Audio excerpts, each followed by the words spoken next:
So what I want to do today is talk to you a little bit about why we do what we do in the classroom from a learning perspective. I'm more interested in how things are learned, and I want to point out at the beginning that when we're thinking about a classroom context, there are individual traits that each of our students brings to the classroom.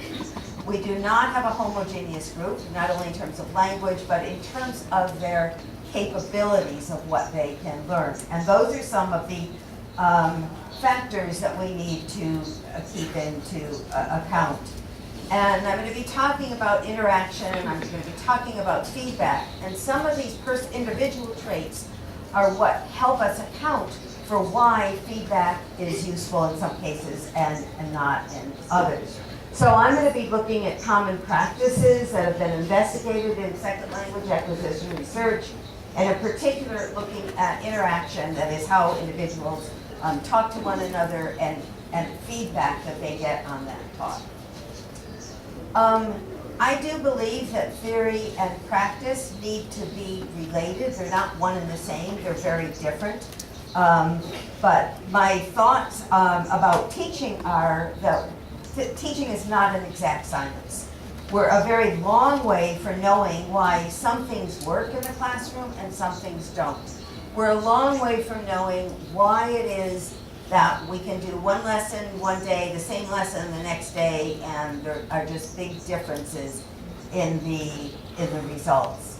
So what I want to do today is to dissect one thing, that is interaction, and look at the complexities of interaction in the classroom context. I know this morning we just heard a wonderful talk by Professor Rosso dealing with the complexities of sign language in the deaf community. I'm going to be looking at a very different kind of complexity today. And what, as I said, I want to do is focus on the learner.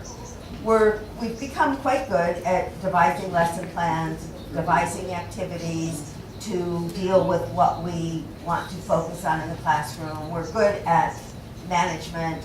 We're good at a lot of things that are part of teacher training programs, certainly the ones that we have at my university.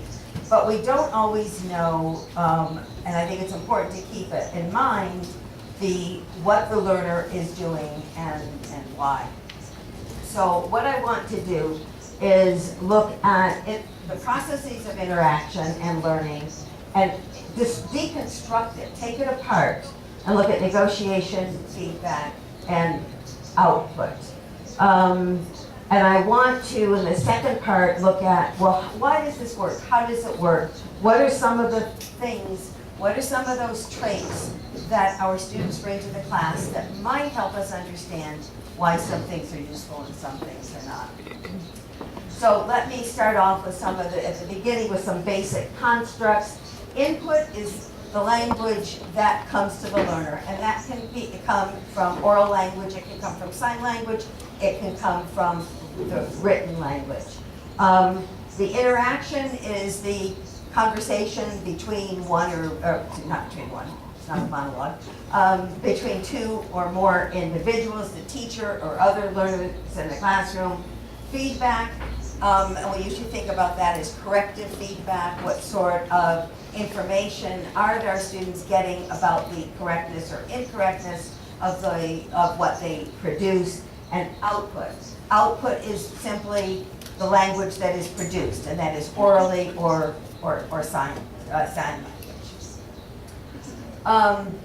The interaction approach, as it's called, tries to account for learning through the learner's exposure to the language, and that's basically the input, the production of language, and that's the output, and the feedback that one gets on that production.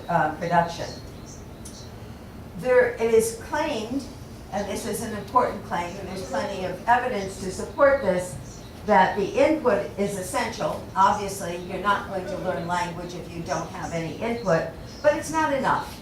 It doesn't account for everything. It provides the input gives information for the learners to build their linguistic knowledge, but interaction helps make that input more comprehensible and which can result in learning. So basically what I'm going to be looking at is how do second language learners engage with that input. And I start off with something that I wrote a number of years ago where I talk about the communicative pressure. And interaction-based research takes as its starting point the assumption that language learning is stimulated by this communicative pressure and examines the relationship between the communication and acquisition. And the mechanisms, those are the individual traits, what learners notice, what they're paying attention to, that mediate between the communication and acquisition.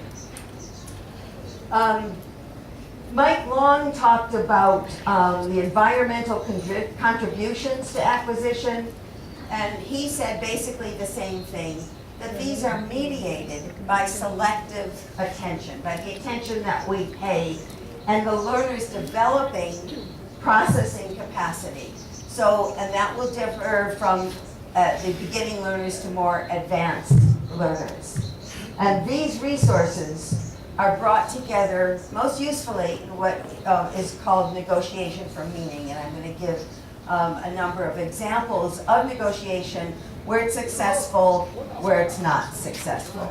The not successful ones are usually the humorous ones. Meryl Swain talks about output, and she talks about the fact that learners need to be pushed to make use of their resources. They have to dig deep to make use of their resources. They need to have those language abilities stretched to their fullest. They need to reflect on their output, on their production, and consider ways of modifying that production so as to enhance the comprehensibility or the appropriateness or the accuracy. Mike Long defined the negotiation for meaning as a process in which learners and competent speakers provide and interpret signals of their own and their interlocutors' perceived comprehension. So what is it that we think the other person is understanding? And this provokes adjustments to the form, to the structure, to the message, to the content, or all three. So sometimes we have to rephrase, and I'll get into that. And we do this until there is an acceptable level of understanding. Now, what is the good of negotiation for meaning? And I'm going to come to some examples next. It promotes interlanguage development because it connects the input, what we bring to the task, to the classroom, those are the internal learner capacities, and output in productive ways. So through negotiation, we take in the input, we pay attention to things, and then there is output. So here is an example. This is an example of how negotiated interaction may operate to facilitate second language development. And I'm going to show you in this example. So here, a native speaker of English, that's the NS, is engaged in a task with a non-native speaker, that's NNS, and I'll show you, I'll just go through this in a minute. Engaged in a task in which they're trying to describe something. And the learner, the non-native speaker, does not understand the word glasses in line 2, and then we'll see what happens, how this goes on. So it starts off with, the native speaker says, there's a pair of reading glasses above the plant. A what? Glasses, reading glasses to see the newspaper. So here, there's some elaboration on what glasses might be. So here we had a signal that there was a problem. Here there's some sort of explanation. And here the learner says glassy, still not quite getting it, And another indication to the native speaker that there's a problem, and then the native speaker gives more explanation. You wear them to see with if you can't see. Reading glasses. Ah, glasses, glasses. To read, you say reading glasses. I call this the aha moment. I don't know if you have that in Spanish, but so sort of indicating, now I get it. And then there's confirmation of that.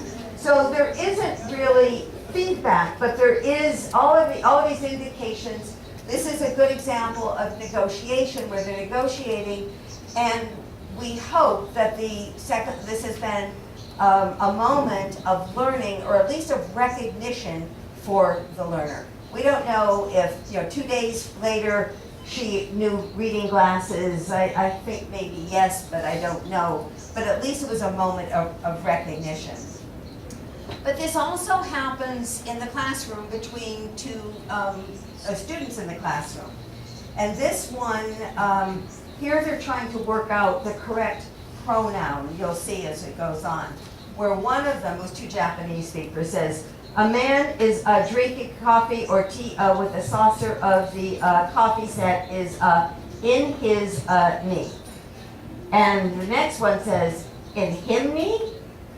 And then this one realizes that there's a problem and says, on his knee, gets the preposition changed, then yeah, on his knee, so sorry, on his knee. So they basically, through this small negotiation exchange, come to the right English part on his knee.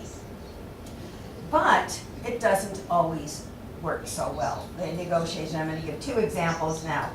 One where they negotiate, and then they just sort of give up. And this is an example with a native speaker and a learner from Colombia. And it starts off with a native speaker saying, who is the best player in Colombia? You'll see this from a long time ago, because ballet gets mentioned. And then probably understands Colombia, but doesn't understand who is the best player. Colombia does, who is the Colombian player? Me? Oh, they're talking about soccer, or football. What do you call it? Football? Soccer? Soccer. Okay, they're talking about soccer. Who is the Colombian player? Me? No, in Colombia, who is the player? In Colombia, plays, yeah. No, on your team, on the Millonarios. Yeah, Millonarios. No, on the Millonarios team. Millonarios play in Colombia, in Sudamerica, in Europa. Do they have someone like Pele in Colombia? Pele? In Colombia? Pele? In Colombia? Who is Pele in Colombia? Do you have someone? In Bogota? Yeah, who is the best player? Remember, that was the very first question. So they've gone all through this exchange trying to negotiate what it is they're talking about. They don't even know what they're talking about. And then he says, in Santo de Brazil? Okay, gives up, and are you center forward? So that was a failed attempt. It doesn't, while it's good for learning, it doesn't always work. Now I'm going to give you one which is a little bit more interesting. It's also a failed attempt, I guess, although it comes at the end. You'll see it's how this works. I don't want to say anymore. It was a class I was teaching, an ESL class. And I had a young man in my class from Venezuela. And my assignment to them, this was many years ago, was to record. In those days, it was not illegal. You could put something on your telephone earpiece. That was in the days when we had telephones like this. You could put something and record the conversation. I had asked the class to call a TV store to find out the price of a TV. This was just a classroom exercise, an out-of-classroom exercise that we were doing. Unfortunately, or fortunately maybe, I don't know, because this is such an interesting example, this Venezuelan young man called a TV repair store, not a TV sales store. So the person who's answering it is answering from the perspective of somebody who repairs TVs. He's calling because he wants to buy a TV. And here it starts. She says hello, and he says, well, so something like this. Hello, could you tell me about the price and size of Sylvania color TV? I won't do anything. She says, pardon? So already she's not quite getting it. Could you tell me about price and size of Sylvania TV color? What do you want? A service call? 17-inch, huh? What did you want? A service call, or how much to repair a TV? Yeah, TV color, 17-inch. Okay. Is it a portable? Uh-huh. What width is it? What is the brand name of the TV? Sony, please. We don't work on Sonys. Or Sylvania. Sylvania? Uh-huh. Okay, so, Sylvania, okay, that's American made. Okay, all right, portables have to be brought in. Mm-hmm. And there's no way I can tell you how much it'll cost until he looks at it. Mm-hmm. And it's a $12.50 deposit, okay. And if he can fix it, that applies to labor. And if he can't, he keeps the $12.50 for his time and effort. Mm-hmm. How old of a TV is it? Do you know offhand? 19-inch. How old of a TV is it? Is it a very old one or only a couple years old? Oh, so-so. The only thing you can do is bring it in and let him look at it and go from there. New television, please. Oh, you want to know how much a new television is? Yeah, I want to buy one television. Do we want to buy one? Yeah. Is it a Sylvania? Sylvania TV color. Well, you know, even if we buy them, we don't give much more than $25 for them. By the time we fix them up and sell them, we can't get more than $100 out of them. Time we put our time and cards in it. Is it 17-inch? Well, I don't. The only thing I can tell you to do is you have to come to the shop. I'm on the extension at home. The shop's closed. 19-inch. You don't have? Do we have a 19-inch? Yeah. No, I've got a 17-inch new RCA. Okay, thank you, bye. Bye. So that was about 2.5 minutes conversation where we can ask this question, does he understand? Probably, well, no, he didn't. And the reason that there was no possibility for learning is it just went so fast. There was no feedback.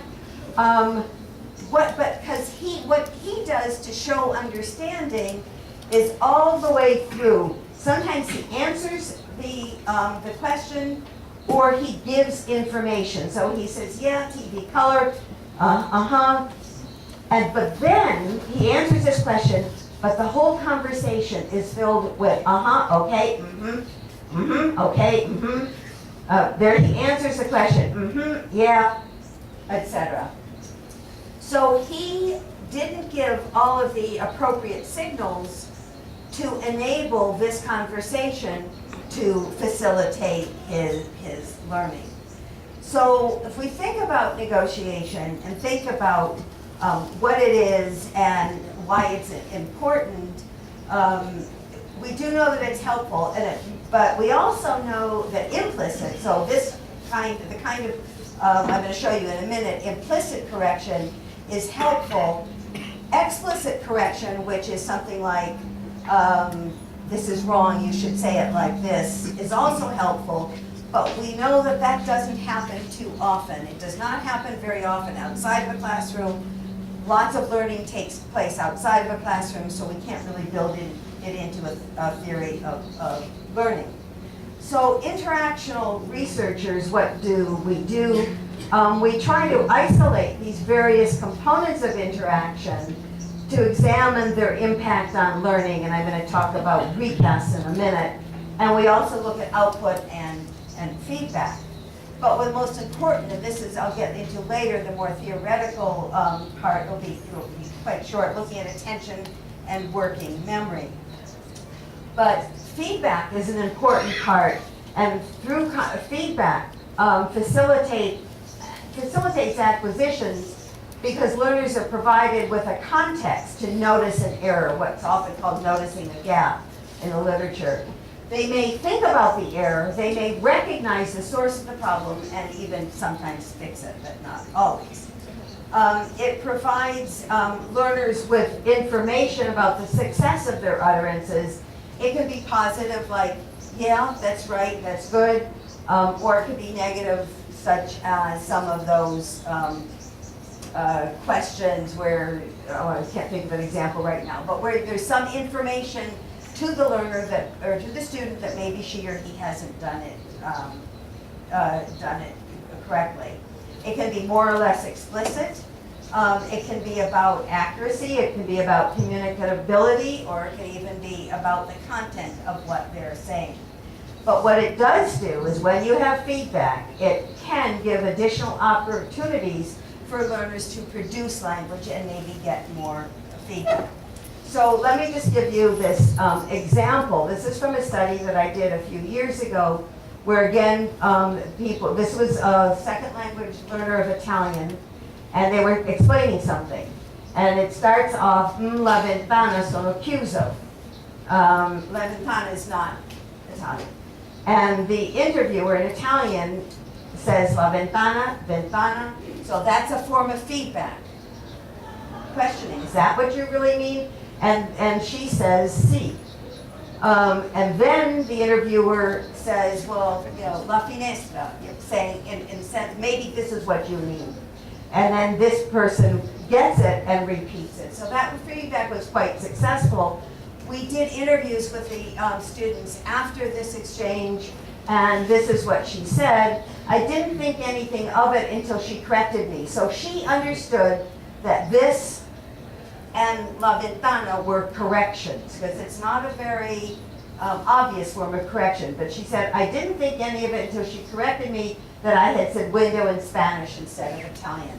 So there's an example of a correction being successful. Now, one kind of feedback that is most common are what are called recasts, and these are utterances that basically repeat what the person had said, but keeping the meaning the same, but making the adjustment of what is wrong. So this was an example where, again, they were describing something, and it says, is it a step up, step down, step person, and is he saw something alien? Okay, we've got a problem here in English. The native speaker says, oh, did he see the alien? Did the step down person see the alien? Oh, I think so, yeah, I think he's looking at it, at the alien, okay. So this is what's called a recast, or reformulating that. And it is a type of feedback. And here's just another example where they're asking about what's on the floor, and the speaker says just dog dish, and they say just the dog dish. Okay, recasts are actually quite complex. One might not think so, but they give information about the language. So when he said, did he see the alien, that's a model. That's how you're supposed to say it. Did the step down person see the alien? So that was two recasts in a sense. They provide negative feedback. They give information to the student that there was a problem, that what she had said. And that's sort of the implicit negative information. So what they do is they make things more salient, more obvious. They are linguistically more target-like reformulations. That's the definition. But there are problems. In that example that I gave you, the student didn't have to say anything. She just heard that, did he see the alien? And then the native speaker continued with what she was saying. So the learner may not even repeat or rephrase, possibly because, as in that example, there was no opportunity. But also, they can be interpreted as just maybe this is just another way of saying it. The way I said it is he saw the alien. Maybe that's fine, but the teacher just wanted to do it a different way. So they're very implicit in that way. And so it's not always clear what the source of benefits might be. So if we look at interaction, we have negotiation, which we've talked about. We have feedback. We have recasts, which are a type of feedback. all of that draws the student's attention to something, and if we're lucky, some sort of learning results. To look a little bit more about output, we had talked about before that this is something basically refers to language production. And we know that this process has been associated with learning. And if you think about it, let me just give you an example. But when we have input only, we can understand a lot more than we can say. So all you have to do is hear some words maybe and put things together. And if you know a little bit about the context, you can figure out what's being said. With production, that's not the case. You have to know where to put the definite article. Is there a definite article? What order do the words come in? Is the adjective come before the noun, et cetera, et cetera? So producing language makes many more demands on people than just input. So here's an example of what we mean by modified output. Here, this is a learner's Spanish, obviously, and says, necesita doble a la derecha, necesita, there's the feedback, necesita doblar a la derecha. So that little bit of feedback gave that learner enough information to figure out, oh, I've got a problem here, I've got to do something different, I didn't do it right, and then she comes out with the infinitive doblar. To give you another few examples of why it's important to have production, these were two different picture descriptions by two different people. A teacher, this one says, do you see a bird in your picture?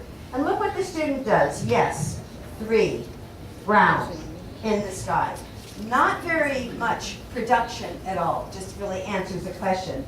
As opposed to, as teachers, trying to get these students to use language because you get, I see 3 birds.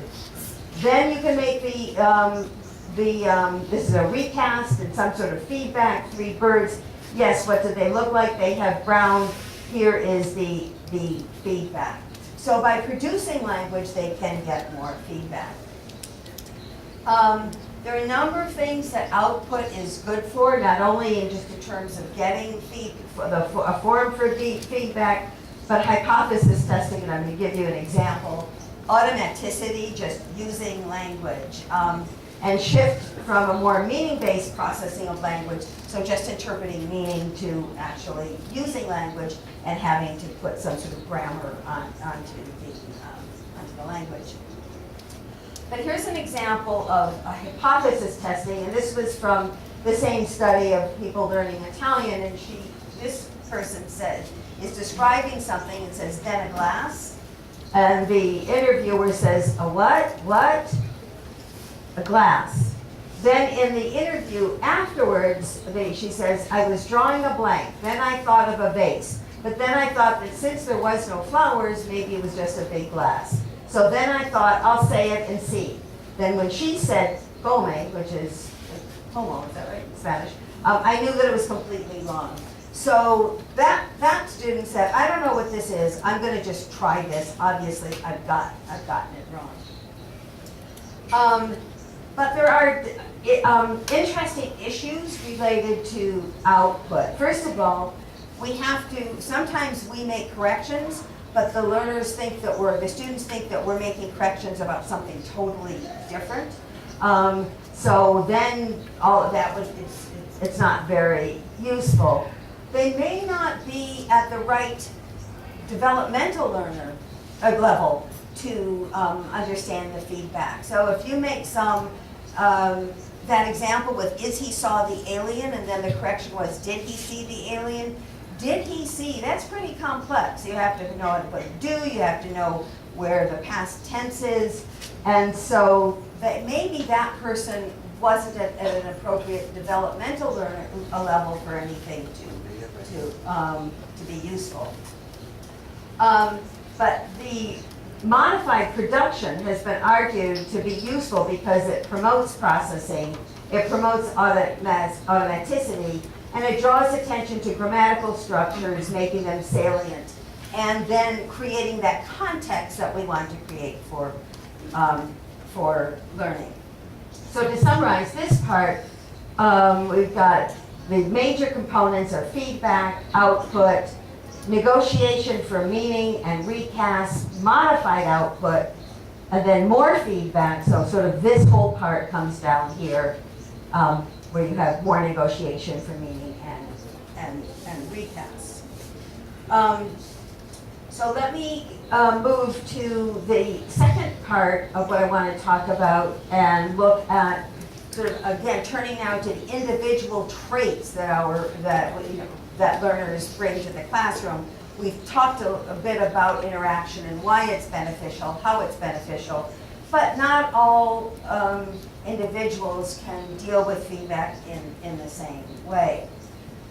So we have to look at these various parts and then ask how it works to facilitate learning. And I'm going to talk about sort of attention and noticing and working memory.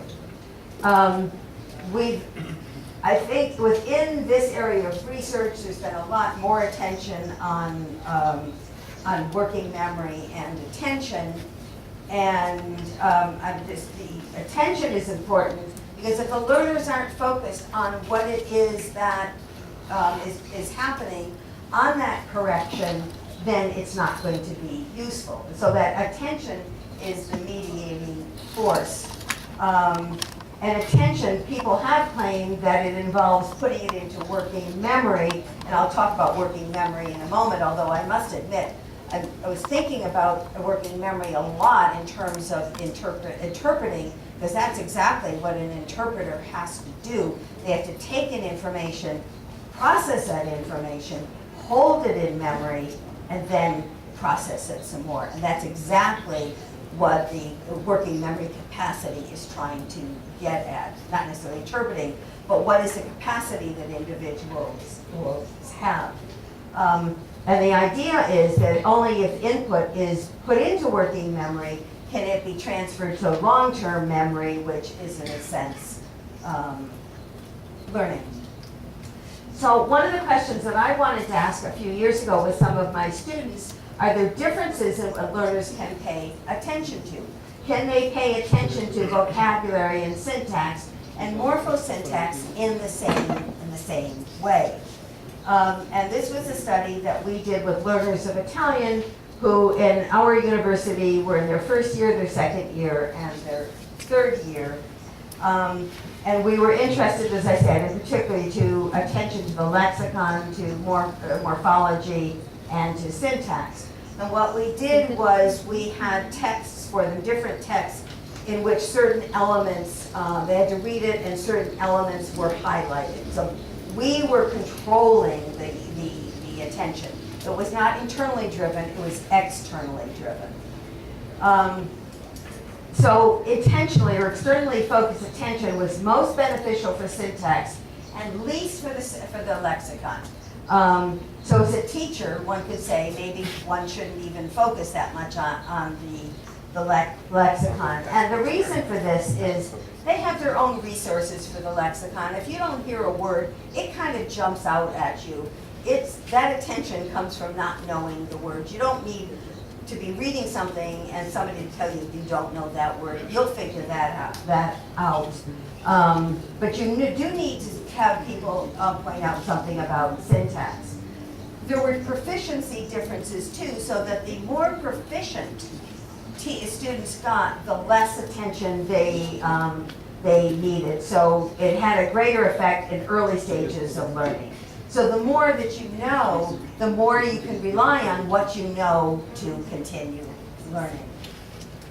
So in a study that I did a number of years ago, we looked at exactly this question with feedback. What do learners pay attention to on different parts of language?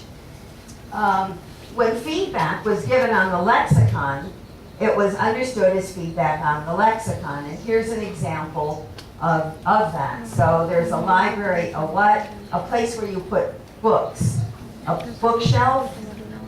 bookshelf.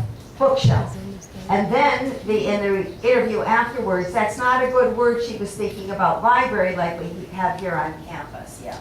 So the feedback that she was getting, all of that feedback, she got it. She understood that this was about the vocabulary.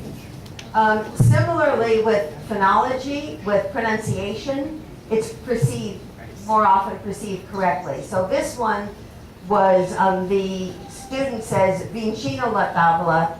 The correct form is vicino. It was a mispronunciation, means near. Then she says la lu tavolo, the table. And then in the recall, I was thinking, when she said vicino, I was thinking, okay, did I pronounce that right there? So there you've got some corrective feedback that was given to the student, and she understood it as correction. But here's an example where it doesn't work. This one was, the Italian word is a feminine word for cup, and the interviewer didn't give the correction, but tried to lead her to the correction. So said, due come? And then she said, pazzi, repeating this, where keeping the masculine plural, where one didn't put T. How do you say this? Pazzi. Then the learner repeats that, pazzi. She said, I wasn't sure if I learned the proper word at the beginning. So when you had that correction on these little morphology, word ending things, they didn't understand that that's what it was a correction about. So feedback, when we talk about feedback, is it useful, is it not? Well, yes, so, maybe so, but it really depends. It depends on what part of language, and then as I'm going to show you next, what about different learners. I'm going to turn to working memory, because this is a factor that definitely impacts language learning. And as I just mentioned, it's the ability to maintain information in an active state while at the same time processing new information, just as our interpreters are doing. It is a central cognitive construct as we attempt to study human cognition. We do it when we read. We read something, we have to hold it in memory and process it as the next part is coming. So it's basically thought of as a temporary storage and manipulation of information. So we know that there are differences from person to person in the capacity that we have to control our attentional resources, what we can attend to, and the ability that we as individuals have to store and then process this information. So I'm going to talk to you about a study that I did in which we were looking at working memory and the way that there are a number of ways that you can get working memory. This is what I'm going to mention is a verbal working memory task where there's, and I'll show you how that works, is that a sentence appears on the computer, on the screen, and it's in blocks of 2, 3, 4, and 5 sentences. The participant presses a yes/no button to state whether the sentence is plausible or makes sense. So here are 2 examples. After final exams are over, we'll take a well-deserved banana. Or Jim was so tired of studying, he could not read another page. So then after they see the sentence, a letter appears on the screen. And then after each block of sentences, 2 block, 3 sentence block, 4 or 5, they are instructed to write all the letters they had seen. And the scores are based on their ability to recall letters. So here would be a sentence. Andy was stopped by the policeman because he crossed the yellow heaven. You have to ask them, does the sentence make sense, to make sure that they did read it for meaning, that they processed that sentence. And then a letter appears. And then the next one was the prosecutor's case was lost because it was not based on the facts. This makes sense. There's a letter. And then they have to say the order that those letters appeared. That's not so difficult, but when you get to 5 sentences and you're processing it, because you have to still recall all of that information. So there have been a number of studies looking at some facts of interaction and working memory. This is one, that study that I gave, the example I gave you of Doblad, that was from that study. That there was a relationship between working memory and output such that learners with higher working memory scores produced more language. They produced more modified output. They could take that information, the corrective feedback they were getting, hold it in memory, process it, and figure out how what they said may have been different from, could be benefited by the feedback. But I wanted to look at this a little bit differently in a study that I did a few years ago, and think about what it means to be in a conversation and sort of to inhibit the information. So if you think about being involved in a conversation, there's a lot of information present. So if working memory involves attention when distractions are present, it may be important to determine not only our capacity to hold information, but what do learners do when they're faced with these distractions?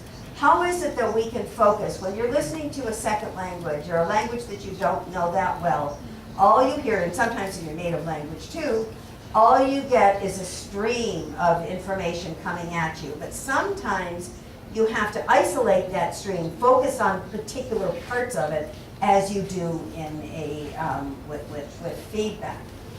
And so I wanted to know, how do we inhibit all of that other information just to focus on one thing? So what do learners pay attention to in a commutative context? Generally, they're focused on meaning, but if the interaction approach is correct, they need to be able to sort through all of those data that they're getting in order to understand the intent of the feedback. So they need to be able to inhibit some information. The way that we did it is through a Stroop test that measures our ability to inhibit certain information. And what it does is it takes matching colors and words, and non-matching colors and words are presented. So you have the word red in a red font, a red script, versus green in a red script. And these are flashed on the screen, and the respondent, and I'll show you how this works, has to respond to the ink color. So they have to focus on one thing and try to put out of their heads everything else. So let me show you one that you're going to have no trouble with. You're going to be able to, I think, unless you speak Chinese, you're going to be able to focus on the ink color very, very easily, and you would press the right ink color button very quickly. Oops, so sorry.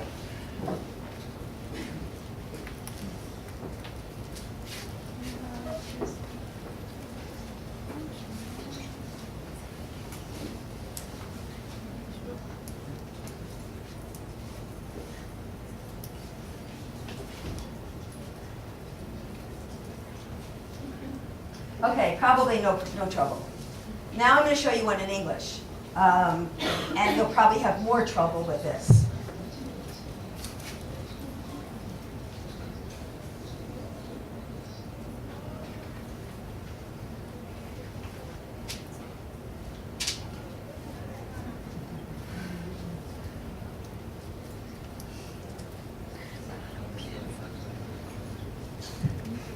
Okay, a little bit more difficult. Now I'm going to show you one that you're going to have a lot of trouble with.